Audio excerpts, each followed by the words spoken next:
नमस्कार।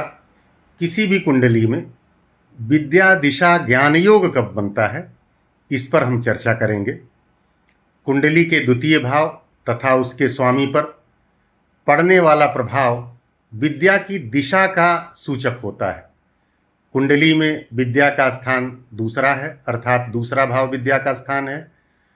कुंडली का पंचम स्थान चूंकि बुद्धि का है, वह विद्या ग्रहण करने की शक्ति तो अवश्य बताता है, परंतु विद्या की दिशा, इसका प्रकार द्वितीय स्थान से ही देखा जाता है।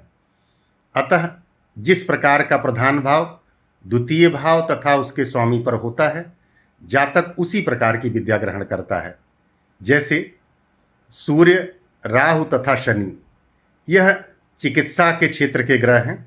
यदि इनमें से 2 या 3 ग्रहों का द्वितीय भाव पर तथा उसके स्वामी पर प्रभाव पड़ता है, तो जातक चिकित्सा के क्षेत्र में जाएगा और चिकित्सा की पढ़ाई करेगा, उसका ज्ञान अर्जित करेगा। और यदि शुक्र, गुरु और बुध, यह तीनों कानून से संबंधित ग्रह हैं, इनमें से 2 अथवा 3 का प्रभाव द्वितीय भाव पर तथा द्वितीय भाव के स्वामी पर पड़ रहा हो, तो मनुष्य कानून की शिक्षा प्राप्त करेगा, LLB आदि की उपाधियां धारण करेगा।